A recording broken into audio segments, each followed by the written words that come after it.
Good to be with you again on UpFront with me, Blessed Sugan.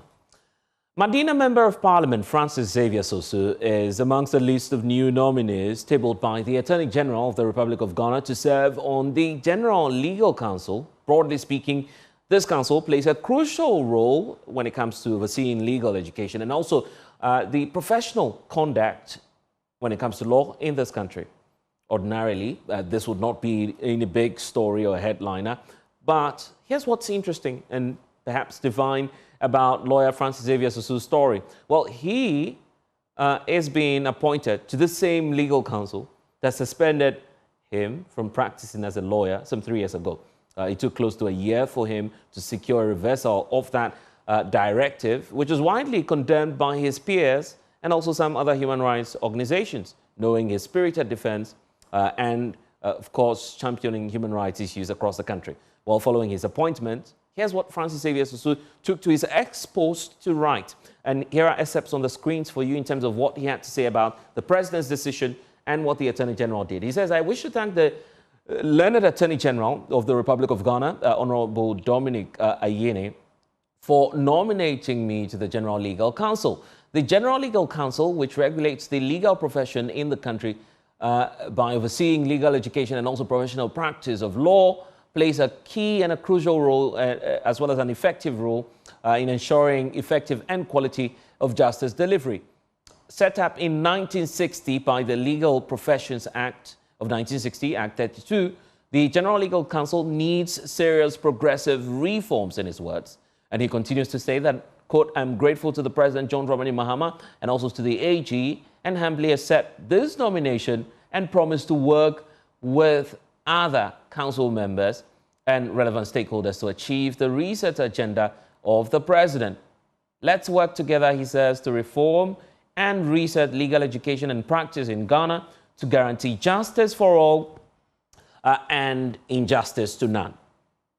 Again, pointing out to what he believes in as a human rights lawyer, and he's been awarded for that on several occasions. But beyond that as well, he's also a member of parliament, seeking to champion the agenda, research agenda, if you want to call it as such, of the National Democratic Congress within the Madina constituency. Well, he's my guest here on UpFront, and lawyer Francis Xavier Sosu. What a good time to be speaking to you. Welcome to UpFront. Thank you very much, and good evening to your cherished viewers. Good evening to Madina, and good evening to the people of Ghana. Indeed, many are happy to be seeing you speak for the very first time after that nomination. I'm just wondering, beyond this post that you posted on X, is there any message perhaps to many of your constituents who are wondering why you decided to take up that nomination? Well, I'm sure many who have followed my legal journey would attest to the fact that since 2010, when I was called to the bar, one of the things I have fought for is right of the most vulnerable people in our society, children, women, and vulnerable class, and also advocated passionately for legal reforms, reforms in our laws, reforms in our institutions. And so I believe that the General Legal Council plays a key role when it comes to legal education and regulation of lawyers and the work of lawyers generally in the country. And that body plays a key role in the entire justice delivery system. So having the opportunity to serve on the council obviously is an opportunity to contribute my bit to quality justice delivery in Ghana. This is why I accepted this nomination. Using the word research for what's known to be an independent or, let me put it, legally neutral council brings a lot of concerns, isn't it? The fact that perhaps we might have, and that's the criticism out there, a political agenda driving the kind of changes you'd want to see within whether it's professional practice or legal education in the country. What do you say to that? The fact that you're using a political jargon in what's supposed to be a professional space?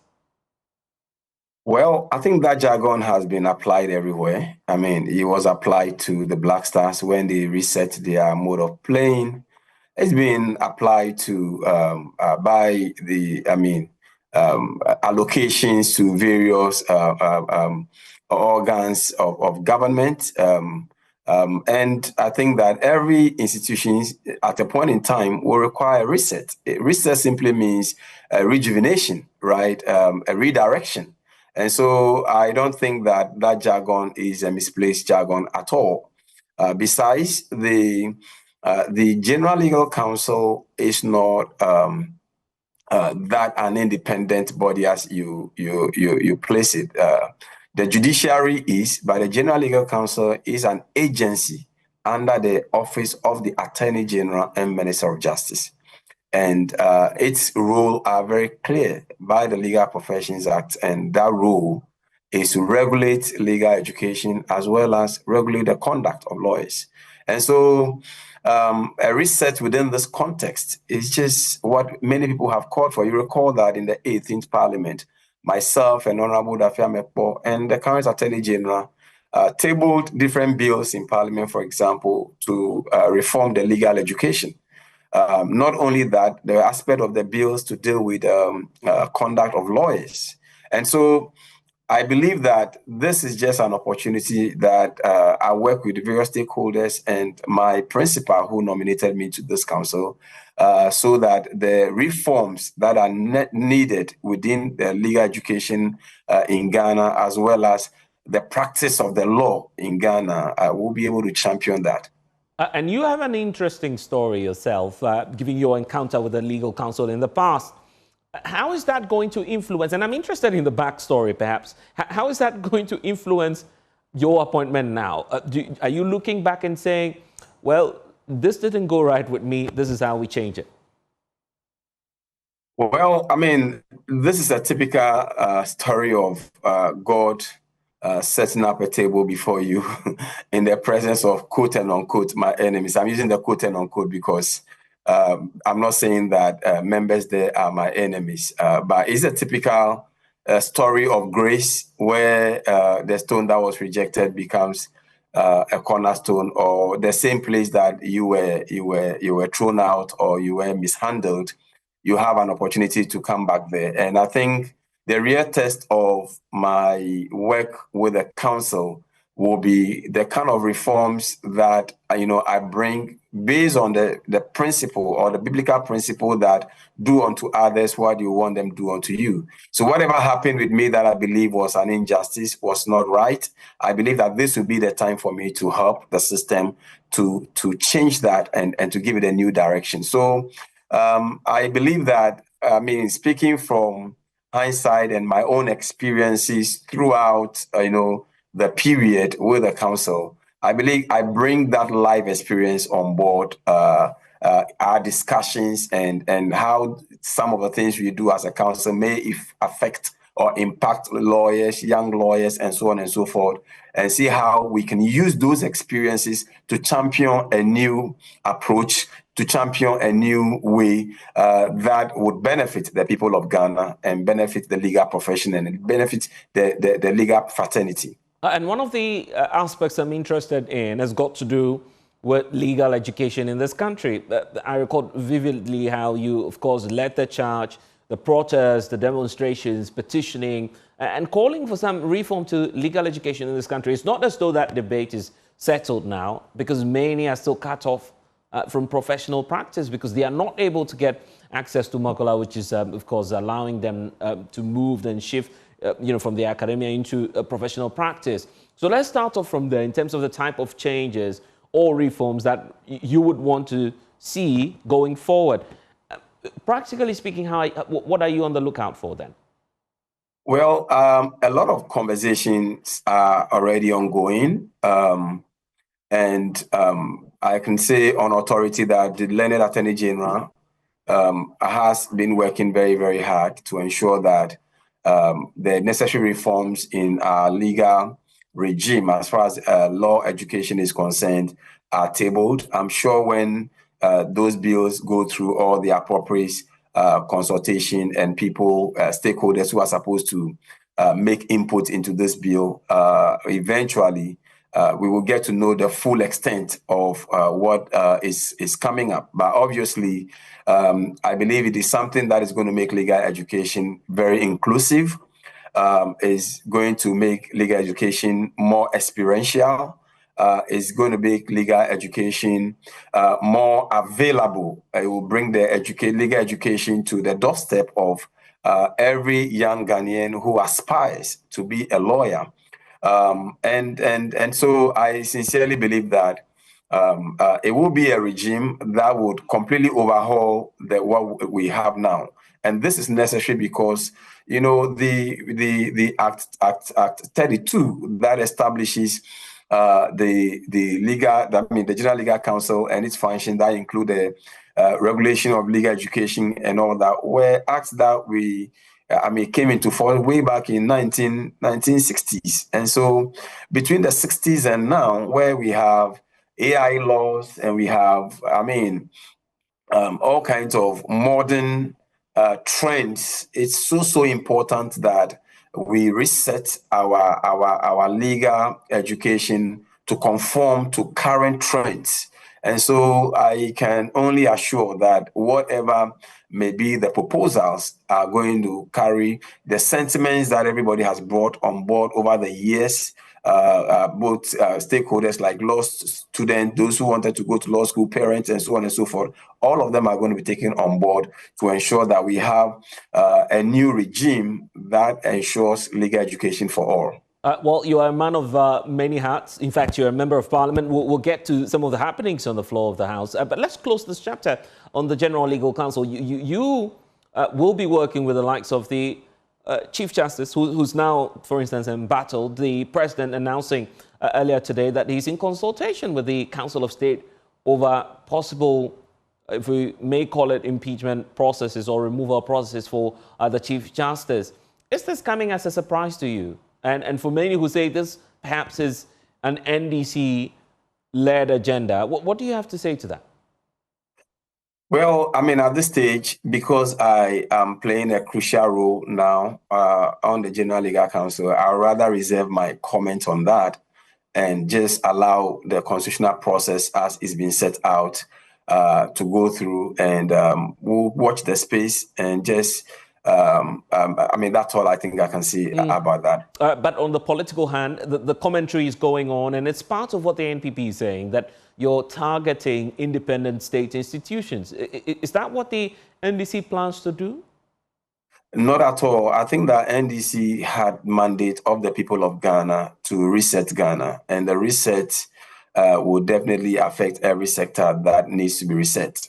And when things are brought to the attention of His Excellency the President, one would expect that the President will act, in accordance with the Constitution. So I think let's just leave it there. I believe that the President has just acted in accordance with the Constitution. Whatever the outcomes may be at this stage, it will be completely prejudicial to make any comment either for or against the Honorable Chief Justice, who, I now serve, under, because she is the chairman of the General Legal Council. I'm saying that because you're a human rights lawyer. The other issues happening, perhaps, where we see also national security go after former appointees. Many say that the reset agenda, as you're pointing out, of the NDC is simply, in flagrant breach of the respect for human rights and independent, the liberties of citizens as well. These are all matters coming up. You've heard from the minority side in Parliament on all of these claims. As a human rights lawyer, does this trigger you, and would you employ your party to perhaps take a different approach? Well, I believe that human rights obviously is not an endorsement of wrongdoing. The human rights is more of both substantive and procedural laws. All I can say is that we all work within the limits of the law. That is all I can say. And I have heard the learned Attorney General talk about the processes involved in some of these arrests, some of them that clear evidence of bench warrants issued for those arrests.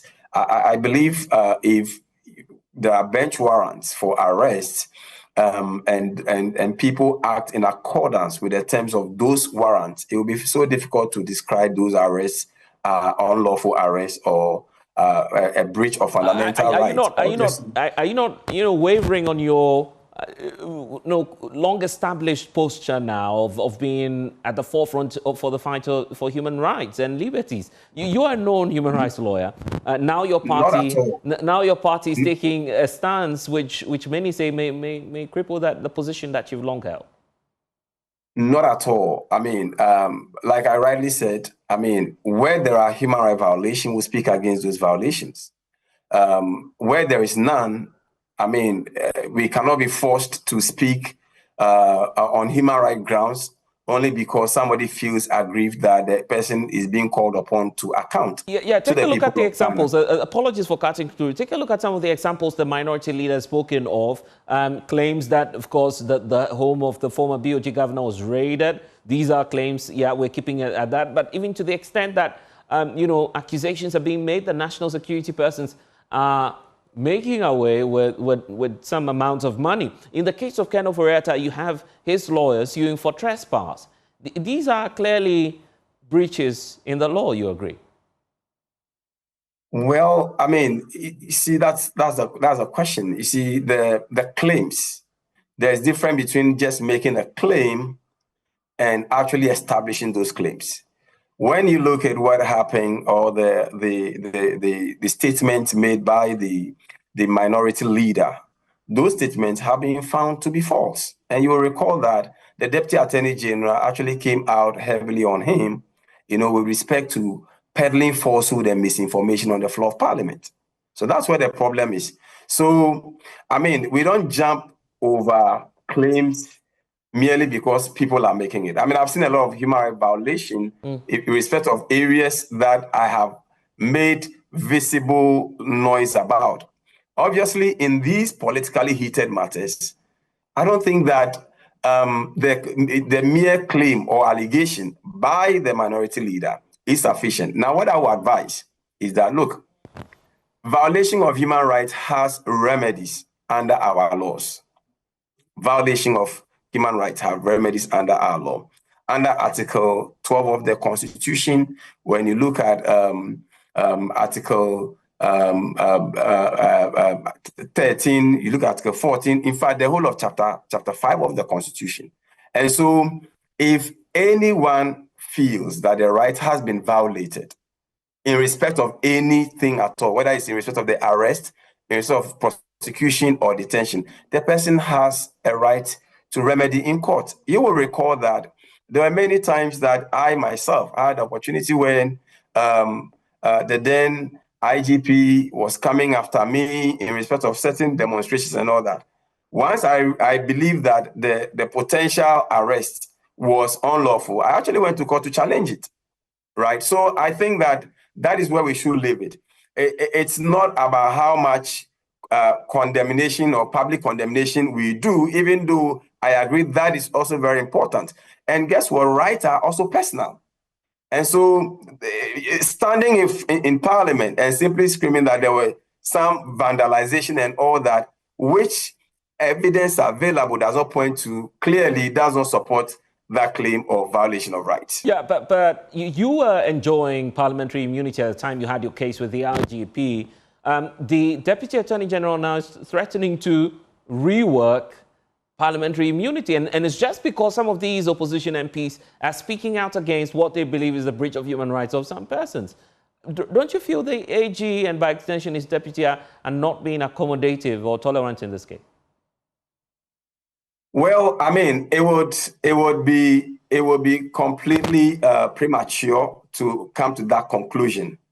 The reason is that indeed the parliamentary immunity granted all of us are not absolute. The circumstances under which those immunities can be breached are very clear by the Constitution. Now, the problem is when a state institution undermines that immunity and does not work within the limits of the law. Unfortunately, that's not what was happening here.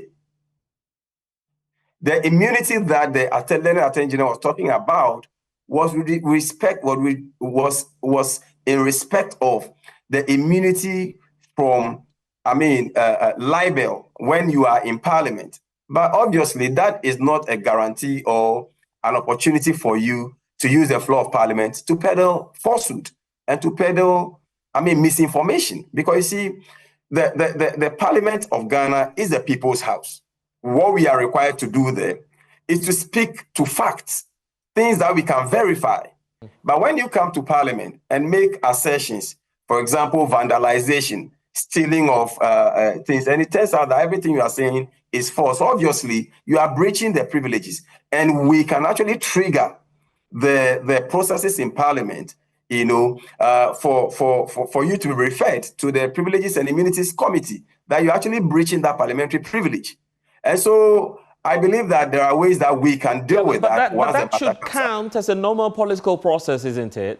Knowing that, for instance, take a look at what the Attorney General did in his last address. The Eduboying case, the former director for NIP, he was almost conclusive that, well, he's done away with significant amounts of money belonging to the state. Yet you know that you are innocent until proven guilty. His lawyers, as we speak, are taking on the Attorney General in court. So that's an example of the political process, isn't it? Well, I think that we need to understand this balance. And it's very, very important that every Ghanaian, accept this balance. Here you are, as a learned Attorney General, who is seized with facts that nobody else may be seized with. And you act on these facts. Then you hear on the floor of Parliament, maybe people peddling falsehood. You definitely are under a duty to brief the people of Ghana the true state of affairs. And guess what? What we say in public is not what determines the guilt or otherwise of a person. It is what you put before a court of competent jurisdiction. So irrespective of what those views may be, maybe what we have got to know now is that, it looks like there are compelling evidence. But having even a compelling evidence in the eye of everybody is not in itself conclusive. But it's always important for the Attorney General's office to let the world know what evidence you are proceeding on. Otherwise, most of these prosecutions will then become, quote unquote, those political prosecutions, as we have seen in the past. Yeah, but it's no doubt there is an element of politics in this. Take a look at the oral cases. The Attorney General has been definite that some of the cases need further findings, further investigations to be carried out. Half-baked issues, yet the Attorney General and his deputy continue to put all of these issues out. There are names involved, reputation is involved, because we don't know what the outcome of the cases will be in court. You are a lawyer. You've suffered some of these issues before. Well, so that is, you see, the Attorney General will definitely be confronted with very difficult decisions in these matters to do. But Attorney General got to do his job. And his job is to make sure that he not only advises the president, he leads the prosecution of president. And where it is important for him to carry the nation along, the Attorney General has a duty to do that. Because if you fail to do that, you risk people peddling misinformation, making the whole prosecutorial system sound as a witch-hunting institution. But it is not.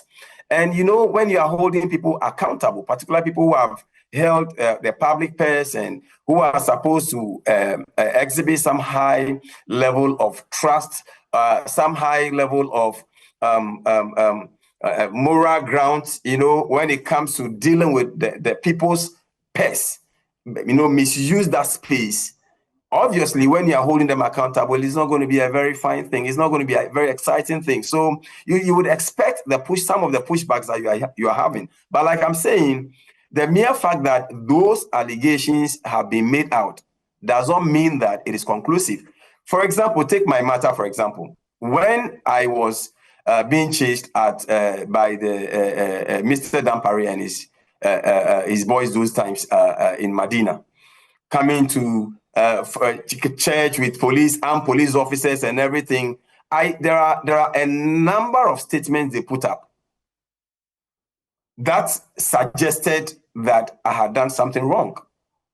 I was in court for several. I actually even went to the Human Rights Court challenging their attempt to arrest me.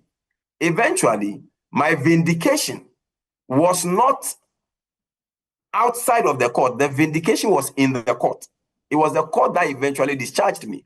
So I'm saying that when your conduct has been brought under scrutiny, subject yourself to the processes. The mere fact that you are subjecting yourself to the process does not mean that you don't have a right to challenge the processes. So if you feel you've been violated by any utterance, or you feel that your name has appeared wrongly in any publication and it was wrongly published, you have a right within the limits of the law. I see. All of us, no one is above the law. So we are working within the limits of the law. And by the way, the name you're mentioning, Dr. George Akufo-Dampare, has been relieved of his post. There's a replacement now, but he's falling short of the legal requirements for his retirement age. You've been watching all of these play out. Are you happy simply because he attempted to perhaps arrest you at some point, or you're reflective of what's happening? Yeah. Not at all. I mean, it will be too belittling, being happy about the troubles of your quote and unquote enemies. That is not how God does it. We leave vengeance to God. So I have nothing personal against him. I have nothing personal. I mean, whatever job he was doing, maybe he believed in what he was doing. So I don't have anything personal against Mr. Dampare at all. I wish him well wherever he is going. And when he finally retires too, I wish him well. I mean, we will all, everybody will carry his own cross. So you're agreeing to us and admitting now that he's not met his retirement age, yet the president took that decision. Where is he going to be now? And, the point about even the president and by extension the government being taken on likely because of this decision. Well, you see, the power to appoint is in the president. The president can appoint and disappoint, and that is a constitutional power. And so at this stage, it would be completely out of place to want to question the exercise of that power. I mean, the president is in charge. The people of Ghana gave him a mandate to discharge, and I believe that if this is the best way he will be able to discharge his mandate to the people of Ghana, ours is to support him to do that. Your legal friends, many of them point to a recent Supreme Court ruling that makes it quite, unlawful for the removal of a chief executive manning a state agency or otherwise. Do you feel that the IGP and by extension some of the security couples leaving office now, fall within that category, or by law there's some allowance for some changes to be done? Well, let me say that, I mean, the mandate given the president and the powers of the president is what has been exercised. Anybody aggrieved with that can happily go to court. If you believe that there's a Supreme Court authority that does not allow the president to do that, you're happy to challenge that in court. In fact, that is what the justice system is about. When people feel wronged, you challenge it in court. And so that is what I would say, that if anybody feels violated by any exercise, feel free and test the law in court. Counsel, this is the apting time you're telling me that go to court. It looks like your language is changing now gradually. Is it because of where you find yourself in the House now? No, the interesting thing is that some will say this is not the lawyer Francis Xavier Sosu we know who would be at the forefront in the media talking about some violations. I think that it's important to know what role you play at every given point in time. In the past, I was not working with the General Legal Counsel.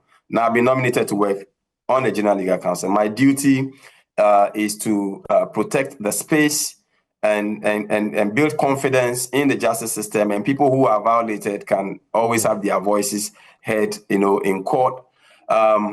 This is not a typical advocacy space. It's not me now. I mean, my advocacy must lead to transformation, of the council, its work. My advocacy must lead to lawyers having a better life. My advocacy must lead to lawyers having a better guarantee for their future in their legal profession. So at this point in time, it's governance time. I am supposed to support the establishment to govern Ghana and to transform Ghana. And that is the agenda I'm pushing right now. And not a typical person, running around Justice for All program and, and then, So I think we must understand the timing and know what role you are playing. Yes. Reminds me of that famous statement by the president, levels don't change, isn't it? But anyway, back to the point. It's more about what's happening in Parliament also. Well, I think I agree that levels don't change. Oh, so interesting. Amazing. God is, you see, the unchanging changer. He's the only one who doesn't change. But when the Lord gives you an opportunity to serve in this capacity, you must understand the difference that you are supposed to be supporting and helping the entire legal profession to survive. I see. It's not that's not the time that you must now be at the forefront of advocacy against a legal practice. And in fact, your party has been reeling in that, isn't it? Because you have a significant majority in Parliament as we speak. You're even aiming at claiming more seats for yourselves as the NDC side of the House. But let's look at some of the developments now. The promises you made, e-levy is going. The emissions tax is also going because you've been advocating on climate issues in Parliament. So let's go to that. Your impression about the e-levy, which is being revoked now? I think it's an excellent decision, and I'm really happy. And I want to commend His Excellency President John Dramani Mahama and the Minister for Finance, Honorable Atuforsen, for pushing through this. It's so important that when you promise people, you deliver on this promise. When you are looking for political powers and you go around campaigning, you actually try to build the trust of the people.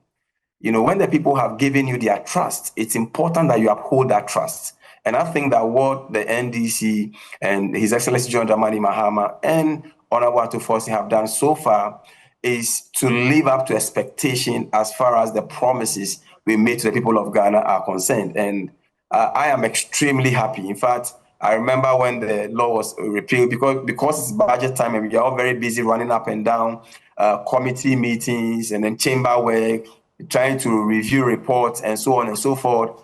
I decided to post the repeal. You see, the response on that was amazing. And so I think I'm really happy how things are going, and I can only hope and pray that we will continue the way we have started, so that at the end of the 4 years, the people of Ghana will see the true difference between nation builders and nation wreckers. And those who've been following you in Parliament and now raising questions, particularly about one handle, which is the emissions levy. You were in the 8th Parliament pushing, that agenda for a bill on climate issues. Can you remind, educate us once more on that bill? And how do you justify, of course, juxtapose that to what's happening now, the fact that the emissions levy will go? It's almost as though we're taking that sin tax away. Well, not exactly. So there are several ways to deal with matters like this, right? And I have not abandoned my advocacy on climate change. Indeed, one of the bills that I've already worked on, which we'll be tabling very soon when Parliament rises, is going to be what I call the clean air bill, because I've been working with partners, and we had a station within the West African Senior High School where we used to track the quality of air that we had within the WAS and the Madina enclave. And it's come out to show clearly that the air that we breathe in Accra is heavily polluted. And so something needs to be done about it. And obviously, one of the legislation I'm pushing is in that direction. Now, the dealing with climate change matters is not only about taxation and emission taxes. No. I mean, there are several ways to deal with these matters. I think that the taxes were burdens to the people of Ghana. And when you see, when the NDC, before we went to this election, we call our manifesto People's Manifesto, because we actually went around listening to stakeholders, vehicle owners, people who are working within the space. and they said that it was a problem to them. And in response to their needs and their call, that is why it is going. But I believe that when you look at the amendments being proposed to our EPA Act, even the recent amendments that we did, there are several provisions in all these laws that are dealing with climate actions, and I believe that moving forward. But of course, the essence of the bill you are pushing, obviously there's going to be a cost element to it. Now you're taking out the emissions levy. But will you be adding the cost component to it? Because how do we fund that, right? Sustainability should be at the heart of what you're pushing for in Parliament. Well, I mean, I don't have all the answers of that, and I'll not pretend to have all the answers in terms of how we fund the sustainability of that. Yeah, so you shouldn't have supported the revocation of the emissions levy. At least you can do the others. In fact, my basis for supporting that is what the point I made earlier, that this was a promise we made to the people of Ghana. Right.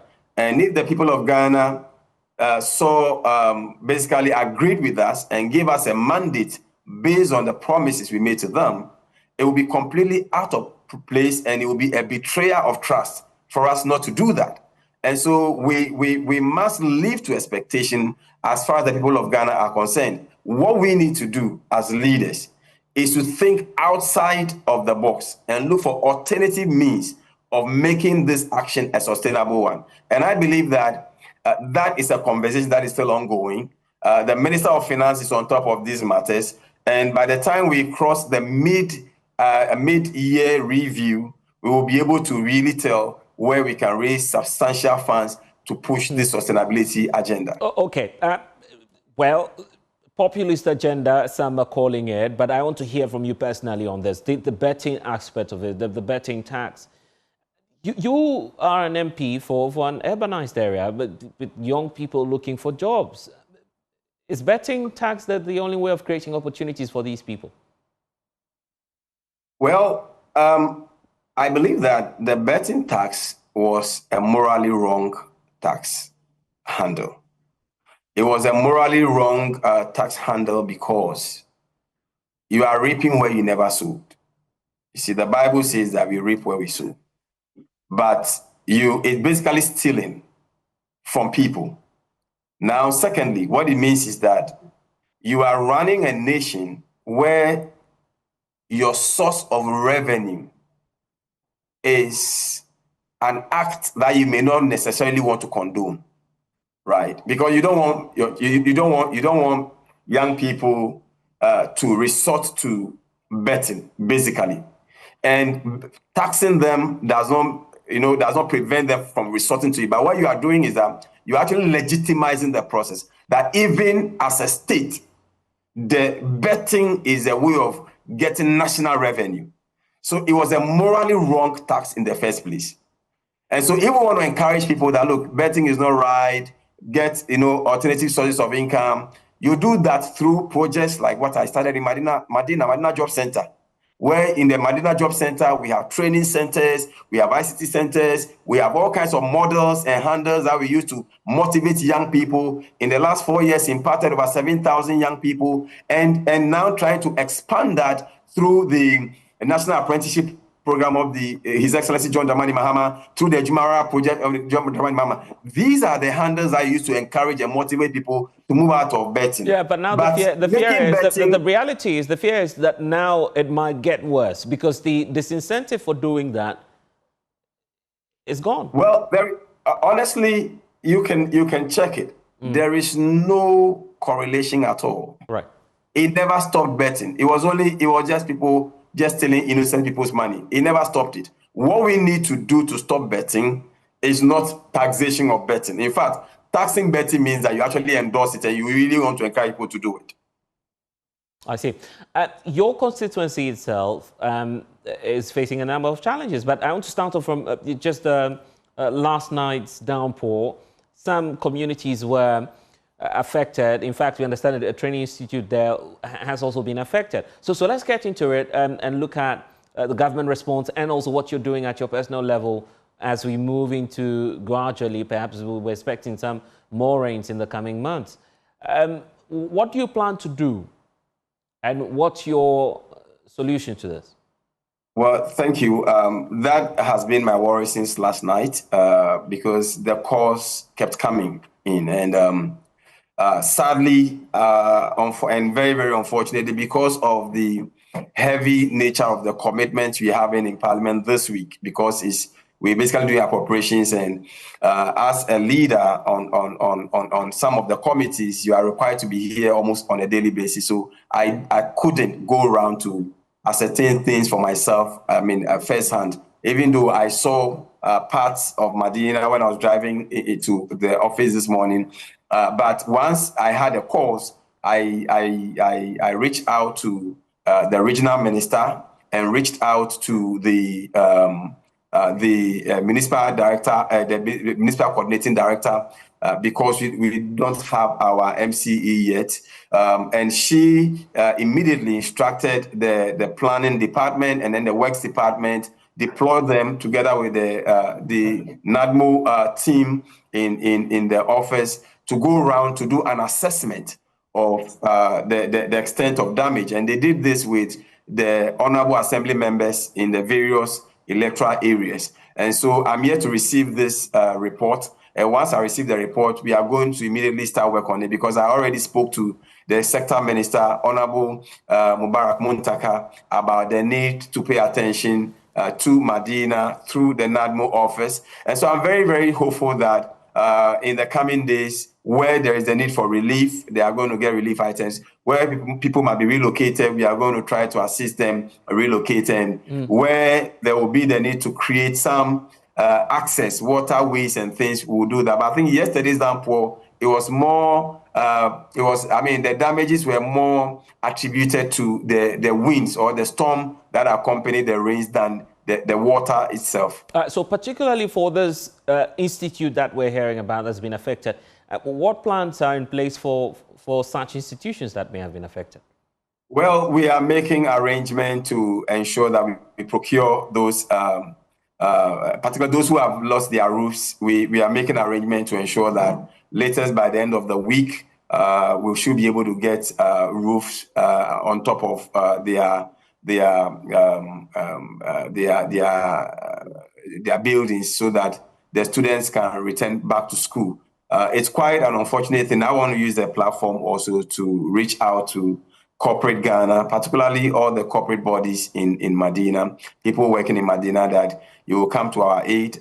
We are open for your donation support, so we can reach out to these compatriots who are currently suffering as a result of the storm. Do you have any updates or perhaps a briefing on whether or not academic activities in there will be affected or otherwise?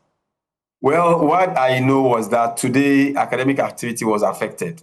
So tomorrow till the end of the week, I'm not sure what the alternative plans are going to be, but I'm sure that I'll have full update by tomorrow morning from the Director of Education together with the Municipal Coordinating Director, so we know what will be our response to this emergency. Fortunately, you're in Parliament, so that gives you leverage. In fact, Accra is almost green because you have almost all the parliamentary seats here going to the NDC. Accra is obviously challenged with this perennial flooding issue. We're seeing government initiate some response mechanisms, but this is clearly telling us that it is perhaps not off the ground yet. So what do you plan to do as MPs in the Greater Accra region then to try and tackle this? Well, I think that the MPs in Greater Accra region are united with one voice on the need to pay greater attention to Greater Accra region. Committing more resources to our road infrastructure, our markets, our drains, and I'm sure that under the leadership of the Honorable Regional Minister and the President, I'm very sure that Greater Accra region is definitely going to see a facelift at the end of the 4 years of this administration. Like you rightly said, in fact, we are now even working on appropriations. In fact, we are hopeful that by Friday, by the close of day Friday, we will be able to get our appropriations passed, and then funds can be available for real work to begin. as we speak now, not much really can be done within this first 100 days because you are constrained as to what you can do and what kind of money is available to you. And so I'm hopeful that sooner than later, Greater Accra will have its fair share of development from His Excellency John Dramani Mahama and the NDC government. Okay, so let's try and close the chapter on the Madina constituency. Of course, you've been given the nod again, and it's no mean an opportunity for you to serve for yet another term. How long do you intend to go, and what's your plan there in terms of the vision you have for the constituency? Well, my vision for Madina constituency is to build a vibrant constituency, a youth-led constituency, a constituency that focuses on human development, capacity building, job creation and job connections for young people, and giving them the capacity to live a life that will bring benefits to they themselves and their families, and also to lobby for advanced infrastructure in Madina. And so hopefully my goal is that under His Excellency John Dramani Mahama, we can push to have the Madina market completely transformed, or at least begin the process to transform Madina market. We're planning to do a Madina food court, which may be an ultra-modern program that will send all vendors in a particular location where you can have a 24-hour experience in Madina. We are looking at modernizing the transport yards, where you can actually operate 24-hour transport yard with well-illuminated areas. We are hoping that we can lobby to expand our road infrastructure as well as our hospital infrastructure. For example, Pantan Hospital is one of the areas of focus. I'm working with the people of the rural Madina to see whether we can lead what we call the Damfa Charity Children's Damfa Charity Mother and Child Hospital, and hope that we can use that as a legacy project for Madina. So as to how long I will go, I leave that in the hands of God. But so long as the people of Madina want me to represent them, I'm happy to do that and humbly serve them to bring them the needed development. And just picking up on what you're saying about the 24-hour economy, of course, we recall that President John Dramani Mahama wrapping up his campaign tour in your constituency. I hope that's fresh in your mind. That means perhaps that he's placed some premium on your constituency. But on the issue of the 24-hour economy, the minority seems to have a challenge with the definition. You're raising the hopes of the people of Ghana. For you, what sort of implication would the 24-hour economy have for your constituency, knowing that we do not have a concise definition for that policy as of now? Well, I think that the minority should not be too worried about the definition of the 24-hour economy. The reason is very simple. It won't take much for you to know what 24-hour economy means if you really want to know about 24-hour economy. Just Google, and you realize that in several economies, 24-hour economy is a matter of fact. I see the 24-hour economy as, industrialization policy, right? It will be driven by industrialization, because once you invest more in the private sector and they are able to create businesses and they have more, they have more capacity, they are able to work at least for 3 shifts within the 24 hours in a day. And that's what we are talking about. What that means is that it creates more spaces and creates more opportunity. Now, look, a 24-hour economy, for example, would heavily benefit from what we call remote working, for example, which is a new concept that is coming up. In this day and age of AI, cryptocurrencies, and remote working experiences, it's so possible that you may have a remote work and you can work between the hours of, say, 4 a.m. and maybe 4 a.m. and 7. But Councillor, is that not where the challenge lies? The fact that government is not concise on which sectors of the economy will be benefiting from this? You're keeping this open. It's as though, well, it's voluntary. You could do it if you want. How does that translate into development? I think what is actually happening is a reality of the matter, is a reality of the case. The reality is that as we speak now, a 24-hour economy would benefit every sector. It will benefit every sector. And it will create space, for people to participate in jobs, which up until now are not available. The unemployment statistics that we have now, over 14.something%. And so once space can be utilized by 3 people at the same time, what we have to be patient and embrace is what the Secretariat is putting together. Very, very soon, when I'm sure Honorable Guzitano and his team are able to finish the policy framework for the 24-hour economy, it will be well defined. What is important is that it's a hopeful economy. It's an economy that inspires hope. It inspires confidence, because you know that young people will get jobs to do. So if your constituent were to ask you, what am I to benefit within Madina constituency out of the 24-hour economy? Your response is? A lot. You have a lot to benefit. For example, just a lot? What precisely? Yes. For example, if we were to run a 24 hours food court in Madina, it means that it's a Madina that never sleeps, right?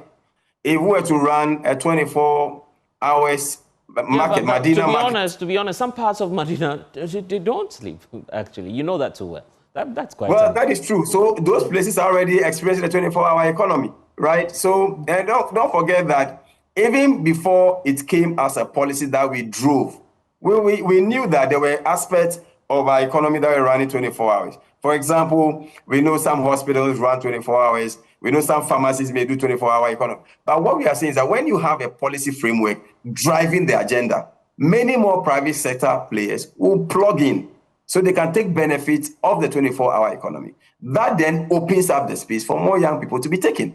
We need to go, but 2 more issues before I let you go. First, I'll start off with the constitutional review process, which is underway. Your own take on what kind of changes you'd want to see within the Constitution?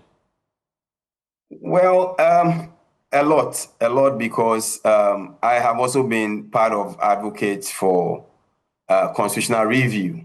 And I think that the Constitution, the review of the Constitution is so key. And we look forward to, what the committee or the commission will be bringing on board.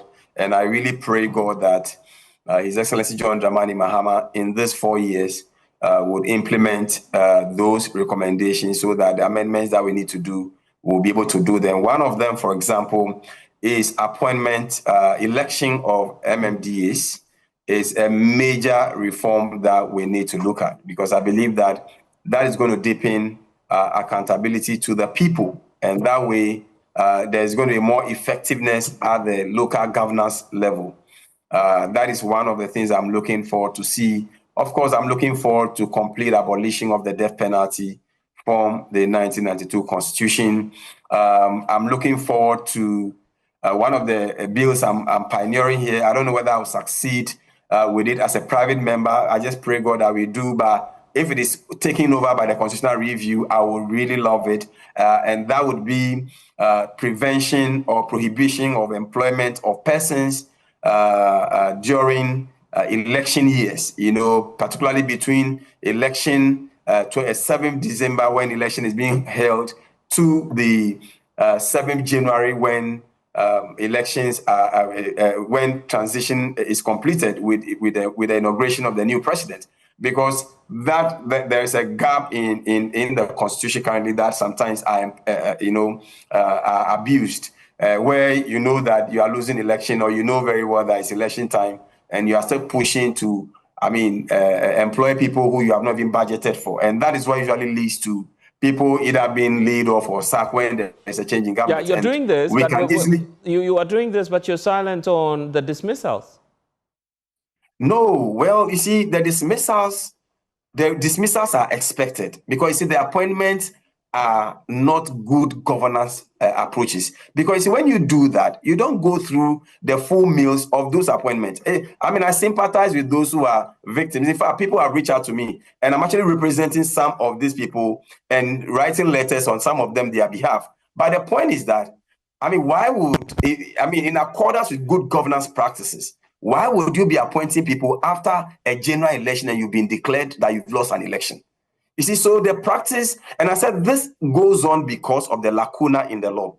And so once we cure that law through the constitutional review or through amendments in parliament, then we don't repeat these things. Because the people who are sacked, you think that the people who are sacked are what? They are Ghanaians.